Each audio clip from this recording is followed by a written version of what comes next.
र आज हामीहरू पुस्तक पहिलो कोरिन्थीको 7 अध्यायको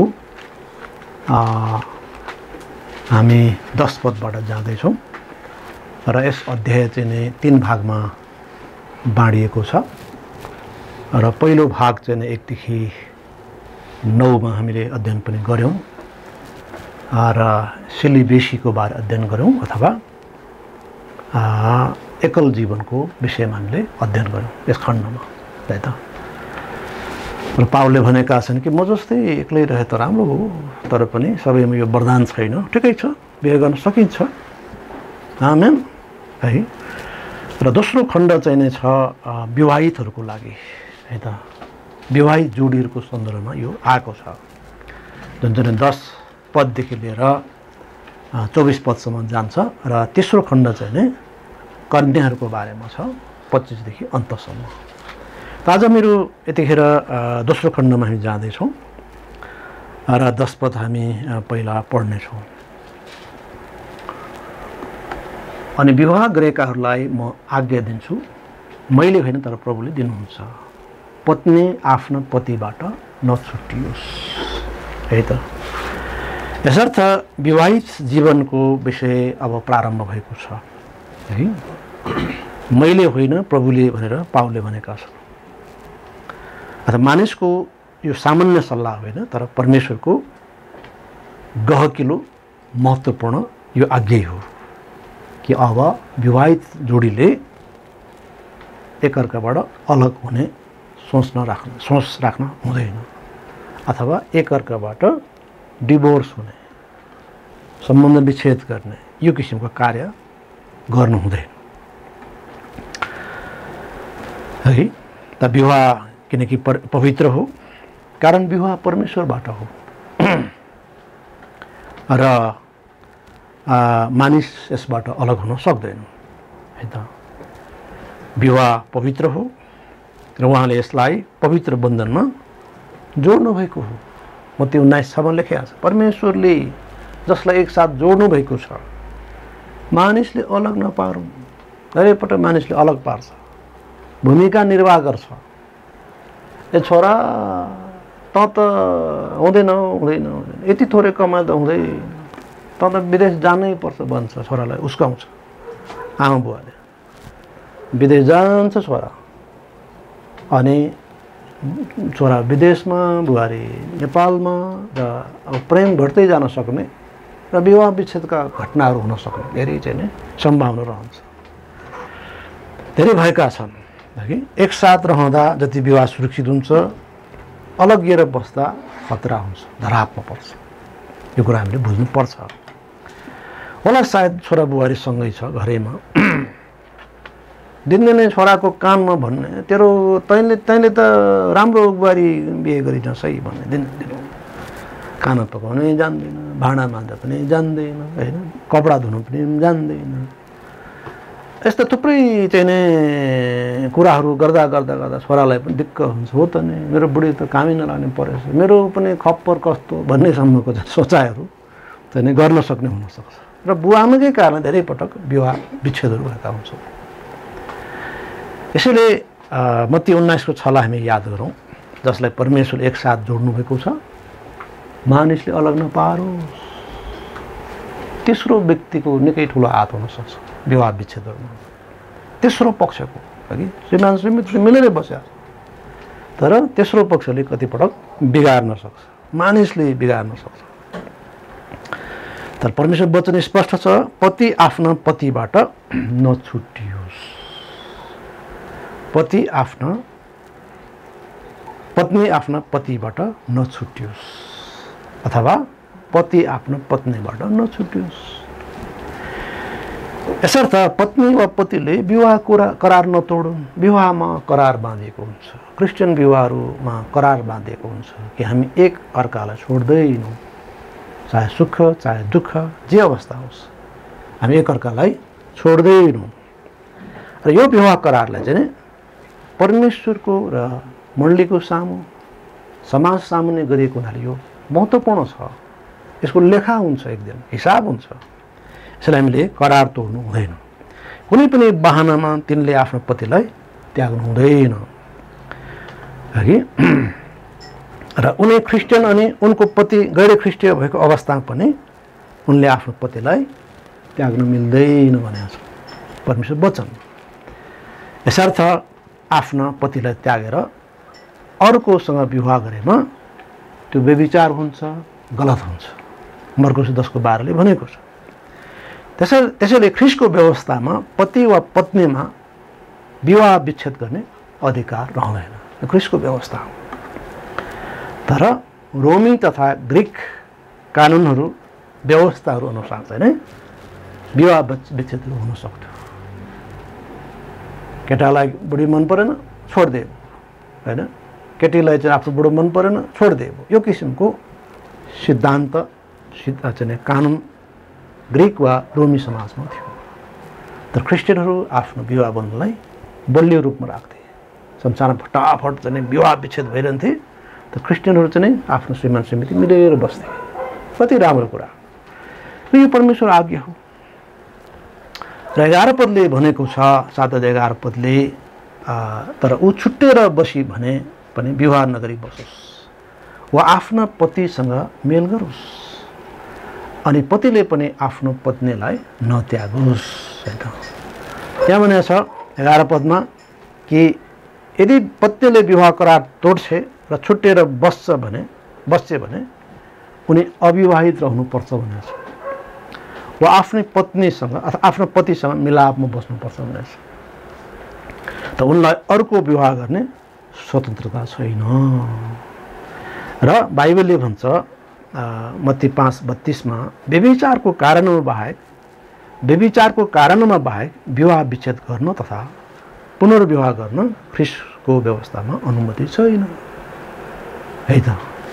व्यभिचारको केसलाई चाहिँ नै एउटा अप्सनको रूपमा अथवा एउटा छुट्टै विषयको रूपमा लिइएको छ। तर त्यो बाहेकका अरू विषयमा चाहिँ नै विवाह विच्छेद गर्ने पुनर्विवाह गर्ने कार्य गर्न मिल्दैन भनेको छ। किनकि विवाह एउटा ठुलो रहस्य हो जसले ख्रिस्ट र मण्डली बीचको सम्बन्धको चित्रण दिँदछ। एफिसी 5:32। यसर्थ मण्डली र ख्रिस्ट र मण्डली आपसमा कहिले छुट्दैन, सदालाई एकसाथ रहनलाई हो। त्यसरी नै विवाह चाहिँ नै सदालाई एकसाथ रहनलाई हो, मृत्युले अलग नगरेसम्म त्यो थाहै हो। र हामी 12देखि 14 पद पढ्नेछौँ 7 अध्यायको। तर बाँकी रहेकाहरूलाई प्रभु होइन, तर म भन्दछु, यदि कुनै भाइकी अविश्वासी पत्नी छ र त्यो उसित रहन राजी हुन्छ भने उसले त्यसलाई नत्यागोस्, अनि कुनै स्त्रीको अविश्वासी पति छ र त्यो उसित रहन राजी छ भने उसले त्यसलाई नछोडोस्। किन विश्वास नगर्ने पति पत्नीद्वारा पवित्र हुन्छ, विश्वास नगर्ने पत्नी पतिद्वारा पवित्र हुन्छ। नत्र भने तिमीहरूका छोराछोरीहरू अशुद्ध हुन्थे, तर अब उनीहरू पवित्र छन्। यसरी अविवाहितहरूको सम्बन्धमा जुन कुराहरू 7:1-9मा हामीले हेऱ्यौँ, अविवाहितहरूको विषय चाहिँ हामीले यस खण्डमा हेर्दैछौँ। अब बाँकीहरूको विषय पनि प्रवेश भएको छ, अथवा विवाह जोडीमध्ये एकजना विश्वासी र अर्को अविश्वासी रहेको जोडीको सम्बन्धमा अब विषय प्रवेश भएको हामी पाउँछौँ। र यस विषयमा प्रभुबाट स्पष्ट आज्ञा पाइएको छैन, तर प्रभुको एक सेवकको हैसियतमा सल्लाह दिइएको छ। जब परमेश्वरबाटको आज्ञा स्पष्ट छैन, त्यस अवस्थामा ख्रिस्टियन विवेक प्रयोग गर्नुपर्छ। परमेश्वर वचन स्पष्ट छैन, ख्रिस्टियन विवेक त्यहाँ प्रयोग गर्नुपर्छ। है, परमेश्वरको आत्माले कसरी डोर्याउनुहुन्छ त हैन। के कस्ता कुराहरू वैधानिक हुन्छ, सामाजिक रूपले हैन, कानुनी रूपले हैन, उचित हुन्छ, उपयुक्त हुन्छ, त्यसरी ख्रिस्टियन विवेकले पनि सोच्नुपर्ने हुन्छ। यसर्थ यदि अख्रिस्टियन व्यक्ति ख्रिस्टियन व्यक्तिसँग विवाह बन्धनमा रहन चाहन्छन् भने ख्रिस्टियन पति वा पत्नीले विवाह विच्छेद गर्नु हुँदैन हैन। अब समयकाल अघि बढ्ने क्रममा विवाह जोडीका एक व्यक्तित्व पति वा पत्नी विश्वासमा आउँछ, यो सम्भव हुन्छ। र त्यो अवस्थामा अविश्वासीले आफ्नो विश्वासी पति वा पत्नीसँग सँगै रहन चाहे खण्डमा विश्वासीले छोड्नु हुँदैन। होला उसले क्यार पनि गर्छ, त क्रिस्चियन भइस् म तँलाई त्याग्छु पनि भन्ला, खुकुरी पनि यसो धार मार्ला। त्यो अवस्था पनि विश्वासीले उसलाई जित्ने प्रयास गर्नु, छुट्टिने प्रयास होइन। यसो भएको हुनाले हामी देख्दछौँ कि परमेश्वरले हामीहरूलाई स्पष्ट शिक्षा दिनुभएको छ यस सम्बन्धमा। यसैले फरक विश्वास भएको अवस्था भए पनि उनीहरू विवाह बन्धनमा रहनु पर्दछ। यद्यपि यस्तो अवस्था निश्चित रूपमा जटिल त हुन्छन्। त्यस अवस्थामा पनि नानीहरू पवित्र हुनेछन् भनेको छ। नानीहरूले आफ्नो अभिभावकमध्ये क्रिस्चियन अभिभावक जो हो उनको आदर्श अनि पवित्र जीवनको अनुसरण गर्ने हक प्राप्त गर्छ, विश्वास गर्ने अवसर पनि प्राप्त गर्छ है। जुन कुरा हामी दोस्रो तिमोथी 1:5-3:15 हामी देख्छौँ कि तिमोथी पनि त्यस्तै परिवारकै थिए। एउटा अन्य जाति थिए, एउटा चाहिँ यहुदी थिए। यहुदीहरू परमेश्वर वचन पढ्थे, बाइबल पढ्थे, विश्वासी नभए पनि। त अन्य जातिले त बाइबल पढ्ने कुरा आएन। र हामी देख्छौँ कि उनकी आमाको विश्वास कारणले उनको बुवा ग्रीक भए तापनि सानैदेखि उनी प्रभुमा डोराइए। यस कारणले नानीहरू पवित्र हुन्छन् भनेको हो है। अर्थात् ती दुई एउटा विश्वासी अर्को अविश्वासी भए तापनि तिनीहरूबाटको सन्तान जन्मनेछन् र सन्तानले प्रभुलाई चिन्ने अवसर प्राप्त गर्छ। र 15 अनि 16 पदहरू हामी पढ्नेछौँ। तर विश्वास नगर्ने छुट्टिन्छ भने छुट्टियोस्। यस्ता अवस्थामा भाइ वा बहिनी बन्धनमा छैन, तर परमेश्वरले हामीलाई मेलमिलापका निम्ति बोलाउनु भएको छ। किनकि हे पत्नी, तिमी के जान्दछौ? कहीँ तिमीले आफ्ना पतिलाई पो बचाउन सक्छौ कि? अथवा हे पति, तिमी के जान्दछौ? कहीँ तिमीले आफ्नो पत्नीलाई पो बचाउन सक्छौ कि? यसरी यहाँ विषय उठेको छ। त विश्वास नगर्ने छुट्टिन्छ भने छुट्टियोस् भनेको छ। तर यसको अलावा अक्रिस्चियन व्यक्ति ख्रिस्टीय विश्वासको विरोध गर्दछ अनि विवाह विच्छेद गर्दछ भने क्रिस्चियन पति वा पत्नी रोक्न असमर्थ हुने अवस्था यहाँ देखिएको छ। त क्रिस्चियन भइस म अर्कै विवाह गर्छु भने अब विवाह पनि गरिदिइहाल्यो होइन। बहुविवाहको नेपालमा अब बहुविवाह हुन सक्दैन होइन। नेपालमा अब श्रीमती हुँदा अर्को विवाह गर्यो भने त उसको बहुविवाह केस लाग्छ, पुलिस कस्टडीमा परिहाल्छ है। यसले गर्दा यो किसिमको समस्याहरू छ र हामी देख्छौँ कि बहुविवाह अपराध हुन्छ र कसै गरी चाहिँ नै उसले ल्याएको पत्नीको सवालमा होइन ऊ त्याग्न तयार नभएको स्थितिमा होइन त्यो विवाह विच्छेदको कुराहरू आउन सक्छ है। तर परमेश्वरले हामीहरूलाई जे भए तापनि मेलमिलापको निम्ति बोलाउनु भएको छ। सुसमाचार चाहिँ झगडाको निम्ति होइन, तर मिलापको निम्ति हो है। सुसमाचारले परिवारलाई फटाउँदै जाने काम गर्दैन होइन। दुईजनामा एकजनाले विश्वास गरे, प्रभुलाई पाए, अब फुटाउने काम बाइबलले गर्दैन कि अर्कोलाई पनि सत्यतामा डोर्याउने, आत्मा जित्ने प्रयास गर्ने हो। र यस कारणले हामी बुझ्छौँ कि सुसमाचार चाहिँ मिलापको लागि हो। र एक क्रिस्चियन आफ्नो अक्रिस्चियन पति वा पत्नीको निम्ति उद्धारको कारण बन्न सक्छ है त। र धेरैजना पतिहरू क्रिस्चियन पत्नीको चालचलन देखेर ख्रिस्टमा जितिएको देखिन्छ। जुन कुरा पहिलो पत्रुस 3 अध्यायले भनेको छ होइन।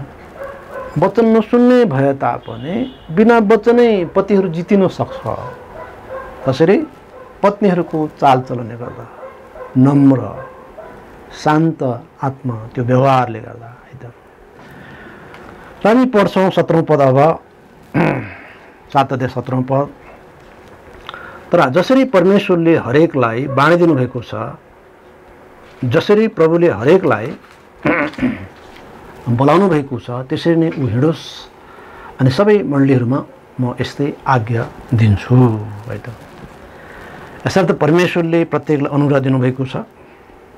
क्रिस्चियनहरू सामाजिक पारिवारिक सम्बन्ध तोड्नलाई होइन, तर जोड्नलाई हो। यही ख्रिस्टीय विश्वासको सुन्दरता र उत्तमता हो। यसर्थ मानिस जुन अवस्थामा बोलाइएको त्यो अवस्थाहरू होइन।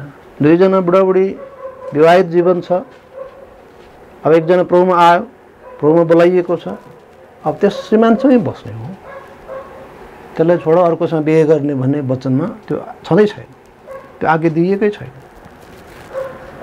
र त्यो अवस्थामा म भो योसँग बस्दिनँ, मलाई जिन्दगी नै दुःख दिएछ, यदि त्यस्तो अवस्था छुट्टियो भने यो अगाडि पनि हेरिहाल्यौँ त विवाह नगरी बसोस् भन्ने कुरा छ।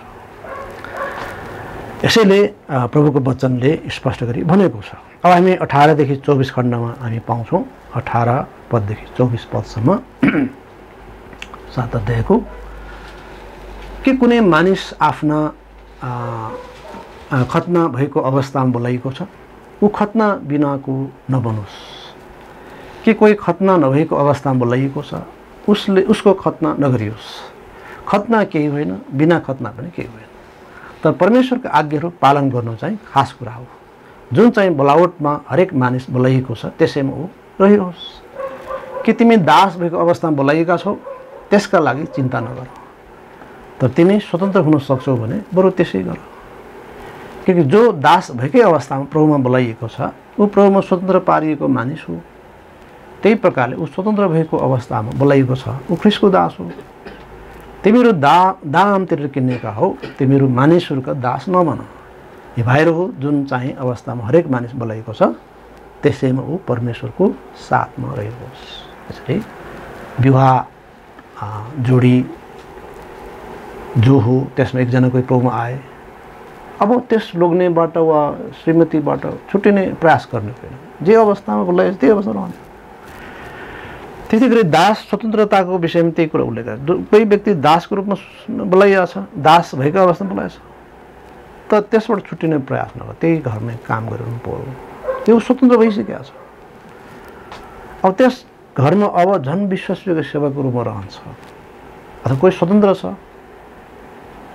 तर प्रभुलाई धन्यवाद होस् र त्यसैमा अघि बढौँ। यस प्रकारले प्रभुले देखाउनु भएको छ। यसर्थ सुसमाचार चाहिँ विधिवत जीवनशैली मैत्री हुन्छ भन्ने कुरा हामी देख्छौँ। जे चलिरहेछ त्यो मैत्री हुन्छ। यसले उतार चढाव ल्याउने काम गर्दैन। उतार चढाव यस कुरामा ल्याउँछ कि हिजो रक्सी खान्थ्यो अब खाँदैन, हिजो कुट्दै हिँड्थ्यो अब त्यो गर्दैन, हिजो दुष्ट थियो अब ऊ धर्मी छ, होइन, हिजो चाहिँ खराब मान्छे अब ऊ सज्जन भएको छ। तर हिजो जुन श्रीमानसँग थियो, जुन श्रीमतीसँग थियो, अब उहीसँग रहन्छ। दास मालिक स्वतन्त्रता जे छ त्यस्तोमै रहन्छ। काम पनि त्यसबाट उसले जुन जहाँ गरिरहेको छ त्यो छोड्नुपर्ने पनि होइन। यदि त्यसमा चाहिँ कुनै अवैध काम गर्नु परेको छ त्यो त छुट्टै कुरा हो, त्यो गर्नु भएन। नभए हामी जुन विधिवत जीवनशैली हो त्यसको मैत्री हो सुसमाचार, त्यो हामी पाउँछौँ, होइन। डाङडुङ सबै चाहिँ समाजै उल्टो पाल्टो पार्ने किसिमको काम सुसमाचारले गर्दैन। यसकारण जो जे अवस्थामा छन् ऊ त्यही अवस्थामा रहोस्। आत्मिक अनि अन्य दृष्टिले अझ असल हुने परमेश्वर इच्छा स्पष्ट नभएसम्म परिवर्तन परमेश्वर इच्छा होइन।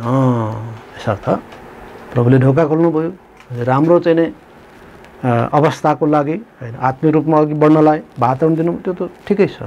काम परिवर्तन होला, विभिन्न कुरा होला, नभए त्यो गरिनु पर्दैन।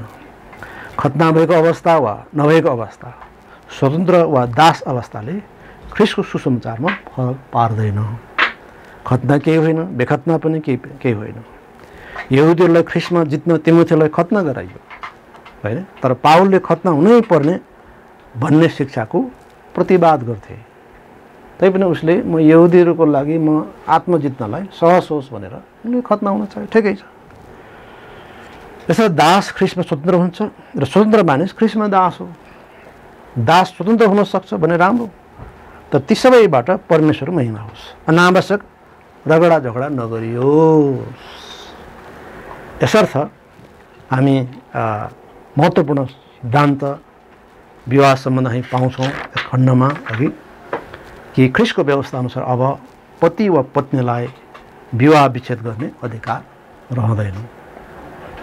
यदि पत्नी विवाह विच्छेद गर्दछ भने उनी अविवाहित भएरै रहनुपर्छ अथवा आफ्नै पतिसँग मिलापमा बस्नुपर्छ। र व्यभिचारको कारणमा बाहेक विवाह विच्छेद गर्न तथा पुनर्विवाह गर्न ख्रीष्टको व्यवस्थामा अनुमति छैन, है त। यसर्थ त्यो किसिम अवस्था हो। तर अख्रिस्टियन व्यक्ति विवाह विच्छेद गर्न चाहन्छ भने वा गर्दछ भने ख्रिस्टियन पति वा पत्नी रोक्न असमर्थ हुने अवस्था पनि आउँछ, त्यो देखिया छ है। त्यसैले हामी यिनै सबै मनमा याद गर्ने हो। यसो भएको हुनाले परमेश्वरले हामीलाई यी सबै कुराहरू बडो बुद्धिमानी साथ ह्यान्डल गरेको चाहन्छ। विवाह एउटा गम्भीर विषय हो, विवाह एउटा ज्यादै संवेदनशील विषय हो र सबै कुराहरू शिष्टतापूर्वक क्रमअनुसार बुद्धिमानी साथ हामीले गर्नुपर्दछ है। र अब यसैमा हामी एउटा खण्ड पवित्र शास्त्र बाइबलको व्यवस्था 24 को 2 मा हामी केही कुराहरू हामी हेर्नेछौँ। र कति कुराहरू पुरानो नियममा व्यवस्थित गरिएका थिए र कति कुराहरू हामी नयाँ नियम विश्वासीहरूले नयाँ नियम स्पष्ट नभएको अवस्थामा पुरानो नियमको उदाहरणलाई पनि हामीले हेर्नुपर्ने हुन्छ। परमेश्वरले सामाजिक व्यवस्था जे पुरानो नियममा अथवा अघिको समय मिलाउनु हो त्यो नैतिक रूपले पनि तात्कालीन समयमा जायज थियो भने आज पनि जायज हुन्छ। त्यसक्रममा व्यवस्था तपाईँले 24औं अध्याय हेर्नुहोस् र यहाँनिर तपाईँ 1 र 2 पद हेर्न सक्नुहुन्छ। कुनै मानिसले कुनै स्त्रीलाई लिएर उसलाई विवाह गर्छ अनि यस्तो होला उसमा त्यसले केही अशुद्ध कुरा पाएको हुनाले त्यसको दृष्टिमा ऊ अप्रिय भई भने त्यसले उसलाई एउटा त्यागपत्र दियोस् र त्यो पत्र उसको हातमा दियोस् र उसलाई आफ्नो घरबाट पठाइदियोस्। अनि त्यसको घरबाट निस्केपछि ऊ गएर कुनै अर्को मानिसकी स्वास्नी हुन सक्छ। 3 पद। अनि यस पछिल्लो लोग्नेले उसलाई घृणा गर्यो भने उसलाई एउटा त्यागपत्र लेखेर त्यो उसको हातमा दियो र उसलाई आफ्नो घरबाट पठाइदियो भने अथवा उसलाई आफ्नै स्वास्नी तुल्याउने यो पछिल्लो लोग्ने मर्यो भने 4 पद। उसलाई पठाइदिने उसको पहिलो लोग्नेले ऊ अशुद्ध भइसकेपछि उसलाई फेरि आफ्नै स्वास्नी तुल्याउन पाउने छैन, किनकि परमप्रभुको दृष्टिमा यो घृणित कुरा हो। अनि जुन देश परमप्रभुले तिमीलाई पैतृक सम्पत्ति रूपमा दिनुहुन्छ त्यसले तिमीले पाप गर्न नलाउनु। यसैले मूसाको व्यवस्थामा यो कुरा थियो। त्यो के त भन्दाखेरि हृदयको कठोरता कारणले पतिले पत्नीलाई त्याग्यो, त्यागपत्र दियो, विवाह विच्छेद गर्यो भने अनि त्यस त्यागिएकी पत्नीले गएर कुनै पुरुषसँग विवाह गर्न सक्थ्यो, पुनर्विवाह गर्न सक्थ्यो। र पछिल्लो पतिले चाहिँ हेला गर्यो वा ऊ मर्यो भने फेरि ऊ गएर चाहिँ अघिल्लो पतिसँग भने विवाह गर्न सक्दैन थियो। यो इस्रायलमा चाहिँ यो गलत कुरा हुन्थ्यो, दुष्टतापूर्ण कुरा हुन्थ्यो। र यसले के देखाउँछ भन्दाखेरि पारपाचुकी भइसकेको अवस्थामा पुनर्विवाह गर्न सक्ने कुरा पुरानो नियममा देखिएको छ। र मूलतः पारपाचुकी चाहिँ व्यभिचारको कारणले गर्न सकिने भन्ने देखिएको छ। र यसो भएको हुनाले हामीले पुनर्विवाह पनि हामी बाइबलमा देख्छौँ। तर हैन अब मलाई यो लोग्ने मन परेन, अब अलि बेटर अझ राम्रो श्रीमान पाउनु पर्यो भनेर कसैले विवाह बन्धन तोड्न चाहन्छ त्यो गलत हुन्छ। र त्यो अवस्था हामीले हेरिहाल्यौँ।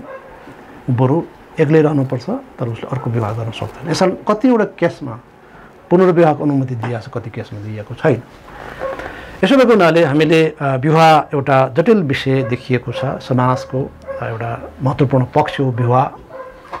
र अब यो विषय यो चाहिँ मत्ती 19 मा त्यो आएको छ कि सुरुदेखि चाहिँ पारपाचुकी चाहिँ थिएन। त किन मूसाले विवाह विच्छेदको आज्ञा दिए त? प्रभुले भन्नुभयो यो मानिसको हृदय कठोरता कारणले हो। त सामाजिक व्यवस्थापन मिलाउनलाई मूसाले त्यो गरेका हुन् र स्वर्गले त्यसमा आमेन गरेको हो। त हृदय कठोरता कारणले यसरी बारम्बार चाहिँ विवाह गर्ने वा विच्छेद गर्ने यो किसिमको कुराहरूलाई परमेश्वरले मन पराउनुहुन्न। तर अब कुनै एउटी महिला त्यागियो, बिजोग भयो, अब घर न घाटको भयो, अब के गर्छ? उसले पुनर्विवाह गर्न सक्छ भन्ने कुरा चाहिँ देखिन्छ। र अब पारपाचुकी सवालमा पनि मूसाले एउटा स्पष्ट अर्डर राखेको छ, जुन कुरा हामीले व्यवस्था 24 को 1 पदमा पाउँछौँ कि उसलाई घरबाट बिदा गराइनु पर्थ्यो। जहाँ काम गरिरहेछ, खेतमा होला, कहीँ कतै होला, रिस उठ्यो उसलाई चाहिँ गइहाल, अब चाहिँ पारपाचुकी भयो भने त्यतैबाट यसरी खेद्न पाइदिन्थ्यो। उसलाई घरबाट बिदा गराइनु पर्थ्यो। र त्यागपत्र लेखेर उसको हातमा दिनुपर्थ्यो। यसको माने सबै कुरा अर्डरली हुनुपर्ने, सम्मानपूर्वक गर्नुपर्ने देखियो। तब श्रीमतीले त अब समाज बोलाउन सक्छ त्यो अवस्थामा, होइन मलाई यसरी त्याग्छु भन्छ, समाज बस्नु पर्यो भनिहाल्छ। यसरी सामाजिक एउटा कार्य थियो, होइन बुढा प्रधानहरू भेला हुन्थे सहरका, सम्झाउने कामहरू हुन्थ्यो त्यहाँ, सम्झिँदै सम्झिँदैन भने अब श्रीमतीको पनि कयौँ कुराहरू त्यहाँ हुनसक्छ। त्यहाँनिर मेरो सरसामान लानुपर्छ, मेरो सुन चाँदी छ, यताउता छ, होइन बुवा आमाले दिएको भन्ने कुराहरू होला, होइन प्लस चाहिँ अब म यहाँबाट के गर्ने त, मलाई केही व्यवस्था गर्नुपर्छ भन्ने कुरो पनि होला। यसर्थ पत्नीको स्वर सुनिने र उसको मागहरू पुरा गरिने यस्ता अवसरहरू पनि त्यहाँ हुनसक्थ्यो। यसैले एकदमै चाहिँ महिला विरुद्ध एकदमै अन्याय अत्याचार यसो गर्न दिइएन। यसरी सामाजिक व्यवस्थामा जुन डिसअर्डर आउन सक्ने देखियो त्यसलाई व्यवस्था परमेश्वरले चाहिँ यो प्रकारले हुन दिनुभएको हामी देख्छौँ।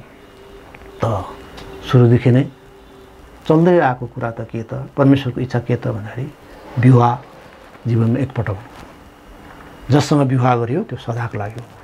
तर कहिलेकाहीँ हृदयको कठोरता कारणले कसैले चाहिँ नि यो प्रकारले पारपाचुकी गर्दछ भने त्यसलाई अर्डरली गर्नको लागि परमेश्वरले यो शिक्षा दिनुभएको हो। यसर्थ हामी यो महत्त्वपूर्ण सत्यता हामी पाउँछौँ। तसर्थ हामी मुख्य रूपमा हामी के बुझ्छौँ भन्दाखेरि सुसमाचारले विवाहलाई तोड्दैन, सुसमाचारले सामाजिक व्यवस्थालाई उलटपुलट पार्दैन। परमेश्वरको कति महान सुसमाचार जसले मानिसलाई हृदयमा व्यक्तिगत जीवन, परिवार, समाज र राष्ट्रमा शान्ति ल्याउँदछ। परमेश्वर पवित्र हुनुहुन्छ, परमेश्वर प्रेम हो र उहाँ शान्तिका परमेश्वर हुनुहुन्छ। उहाँले पापलाई घृणा गर्नुहुन्छ र सबै खाले भ्रष्टता, अनुशासनहीनतालाई घृणा गर्नुहुन्छ। तर मानिस पापी हो, जन्मैदेखि दुष्ट छन् र मानिस परमेश्वरलाई महिमा दिँदैन। मानिस पापमा पूर्ण रूपमा अन्धा र दुष्ट छन्। फलस्वरूप मानिसले पापको ज्याला मृत्यु भोगेको हुन्छ र रोमी 1:18ले भन्छ परमेश्वर क्रोध उसले भोग्नुपर्छ। तर खुसीको कुरा मानिसका यस युगको अन्तमा आफ्नै बलिदानद्वारा पाप हटाउन मुक्तिदाता प्रभु यीशु ख्रीष्ट आउनुभएको हो। र मानिसका निम्ति एकपल्ट मरण र न्याय नियुक्त गरिएको थियो र उहाँका बाटो हेर्नेको निम्ति उहाँ अब फेरि दोस्रो पटक देखा पर्नुहुन्छ। यसर्थ परमेश्वर जो बुद्धिमान हुनुहुन्छ, मानव शान्तिको लागि, पारिवारिक, सामाजिक, राष्ट्रिय शान्तिको लागि परमेश्वरले सुसमाचार ल्याउनु भयो, व्यक्तिको जीवनमा आशिषको लागि।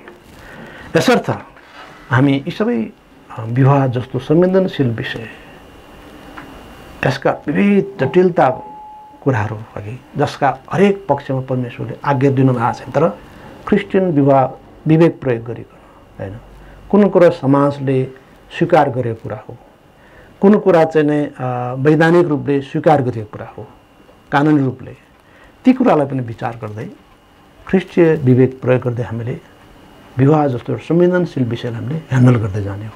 एउटा पास्टरको हैसियतले यो विवाह सम्बन्धी एउटा संवेदनशील विषय हुन्छ, यसलाई बुद्धिमानी साथ ह्यान्डल गर्न आवश्यक छ।